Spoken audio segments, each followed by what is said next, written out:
pembelajaran Bahasa Indonesia bersama saya, Huni Wijang Atur Pandu. Halo teman-temanku siswa kelas 7, apa kabar kalian hari ini? Apapun keadaannya, semoga doa terbaik menyertai kalian. Semoga kalian dalam keadaan sehat dan yang pastinya kalian tetap semangat dalam belajar meskipun masih dalam situasi belajar dari rumah. Nah, baik teman-teman, pada materi sebelumnya kita telah membahas materi mengenai teks laporan hasil observasi. Dan kita akan berlanjut pada materi berikutnya. Untuk hari ini, kita berkesempatan membahas materi untuk siswa kelas 7 yaitu teks prosedur. Pembahasan pertama dalam mewariskan budaya dalam teks prosedur yaitu dengan mengidentifikasi ciri teks prosedur dengan mengacu pada kompetensi dasar 3.5 yaitu mengidentifikasi teks prosedur tentang cara melakukan sesuatu dan cara membuat. Contohnya, cara memainkan alat musik, tarian daerah, cara membuat kuliner khas daerah, dan lain sebagainya dari berbagai sumber yang dibaca dan didengar. Dan juga mengacu pada kompetensi dasar 4.5 yaitu menyimpulkan isi teks prosedur tentang cara melakukan dan membuat sesuatu, meliputi cara memainkan musik atau tarian daerah, membuat makanan khas daerah, dan lain sebagainya dari berbagai sumber yang dibaca dan didengar. Kompetensi dasar ini mengacu pada buku Bahasa Indonesia kelas 7 Kurikulum 2013. Teman-teman pasti sudah tidak asing dengan kata prosedur karena banyak sekali kegiatan di sekitar kita yang harus dilakukan menggunakan prosedur yang sudah ditentukan. Nah, berikut ini mari kita simak bersama-sama salah satu contoh dari video prosedur.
Sesaat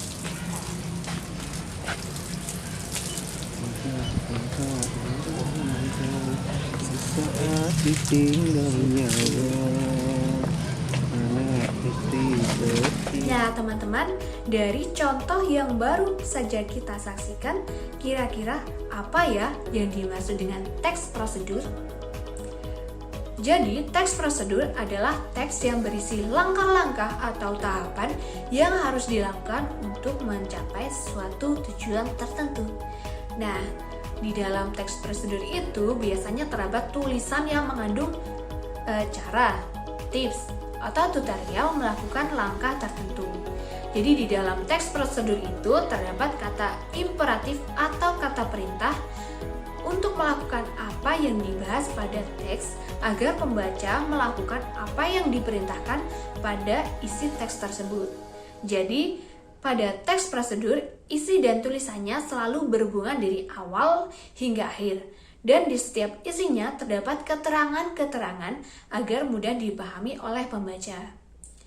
Teks prosedur itu sendiri bertujuan untuk menunjukkan atau menjelaskan bagaimana mengerjakan sesuatu dengan langkah-langkah yang berurutan dan memudahkan pembaca maupun pendengarnya agar dapat mengikuti langkah ataupun perintah dari isi teks yang tujuan akhirnya bisa sesuai keinginan pembaca maupun pendengarnya.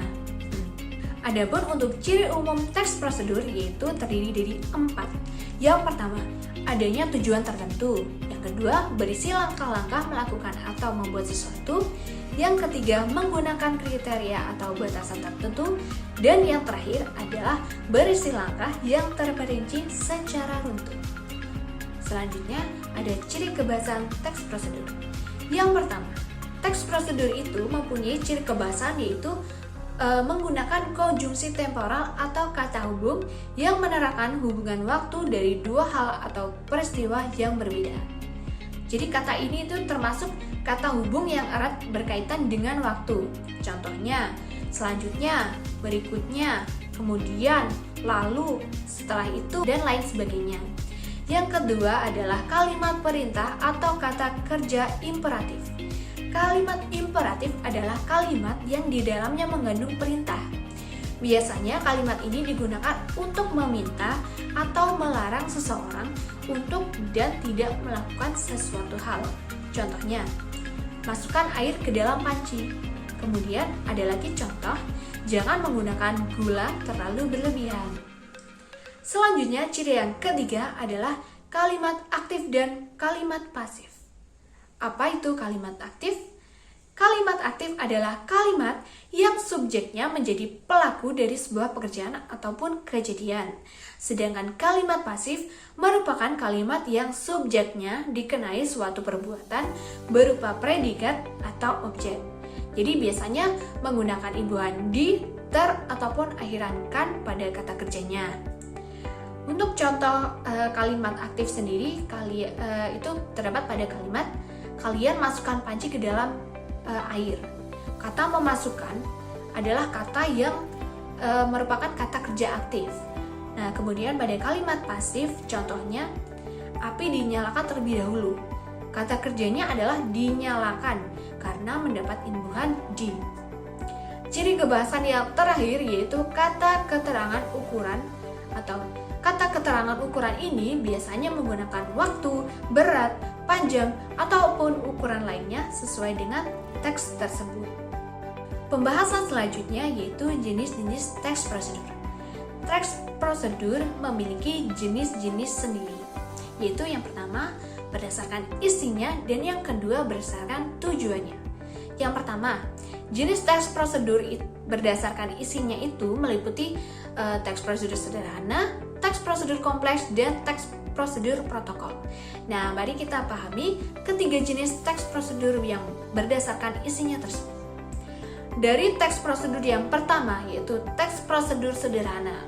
Teks prosedur sederhana ini berisi langkah-langkah yang sangat mudah, hanya dilakukan dalam 2 atau 4 langkah saja. Nah, contohnya pada petunjuk penggunaan lampu charger berikut ini. Jadi petunjuk pemakaian lampu ini hanya terdapat dua langkah saja, yaitu yang pertama, tekan tombol 2 kali maka lampu akan menyala. Lalu ada tekan tombol sekali lagi untuk menonaktifkan. Nah, petunjuk penggunaan pada lampu charger ini merupakan salah satu contoh jenis teks prosedur sederhana. Yang kedua adalah teks prosedur kompleks.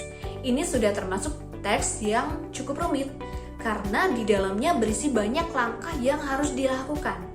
Contohnya, ketika kita akan membuat suatu masakan, itu kan biasanya banyak sekali langkah yang harus dilakukan. Nah, berikut ini adalah contoh pembuatan agar-agar. Nah, ini sebenarnya tidak terlalu rumit ya, tapi ini kan salah satu contoh membuat makanan yang langkahnya lebih dari 4 atau 5 langkah, yaitu yang pertama adalah tuangkan sebungkus agar-agar Swallow Globe brand ke dalam 900 ml air. Lalu masak hingga mendidih sambil diaduk rata. Lalu tambahkan 120 gram gula atau sesuai selera. Lalu yang keempat, masak hingga gula larut dan mendidih. Yang terakhir adalah lalu tuang dalam loyang dan biarkan mengeras. Dan yang terakhir adalah simpan ke dalam lemari es. Nah, ini kan lebih dari 5 langkah itu. Nah, itu sudah digolongkan cukup rumit. Lalu ada contoh selanjutnya, yaitu ini adalah cara membuat popcorn ya. Ini terdiri dari 6 langkah ini. Nah, ini adalah contoh selanjutnya ya. Nah, yang terakhir adalah teks prosedur protokol. Teks ini sebenarnya tidak terlalu rumit karena di setiap langkahnya bisa diubah dan tidak harus dilakukan secara berurutan. Meskipun berubah, tetapi hasil akhirnya nanti akan tetap sama dan tidak akan mempengaruhi apapun ya. Lalu kemudian ada juga jenis teks prosedur berdasarkan pada tujuannya. Ada 3 ya, masih sama, tetapi masing-masingnya berbeda jenis. Yang pertama adalah cara melakukan sesuatu. Yang kedua, cara menggunakan atau mengoperasikan sesuatu. Dan yang ketiga atau yang terakhir adalah cara membuat sesuatu. Selanjutnya, bahasan yang terakhir, kita akan membahas tentang struktur teks prosedur. Jadi, struktur merupakan unsur-unsur yang saling terkait antara bagian satu dengan bagian yang lainnya. Dalam hal ini, bagian dari teks prosedur. Yang pertama yaitu tujuan.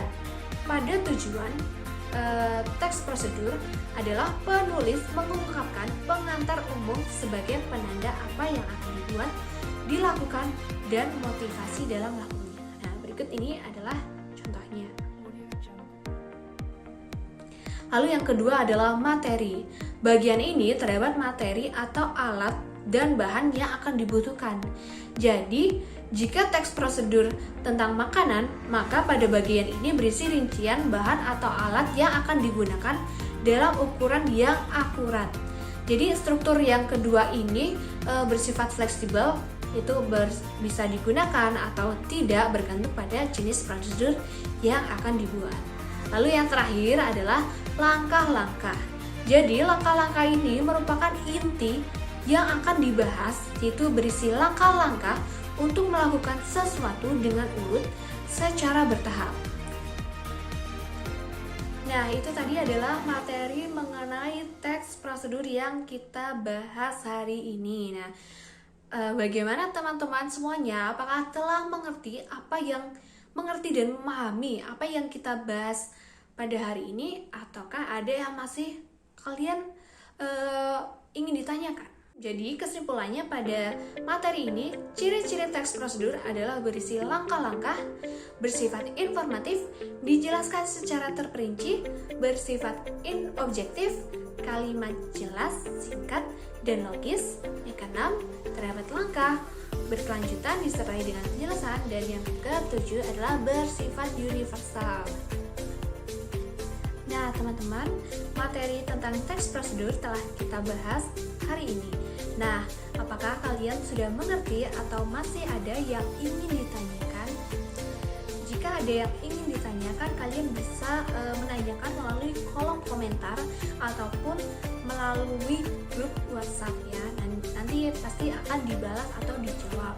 Nah, lalu untuk menambah pemahaman kalian mengenai materi teks prosedur, mari kita simak video berikut ini.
Nah, setelah menyimak video tadi, kalian akan diberi tugas untuk menganalisis struktur, menemukan ciri, dan juga membuat kesimpulan dari prosedur yang telah disaksikan tadi.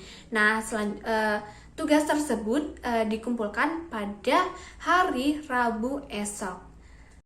Nah, semoga materi pada hari ini bisa kalian pahami dengan baik. Apabila ada kesalahan, mohon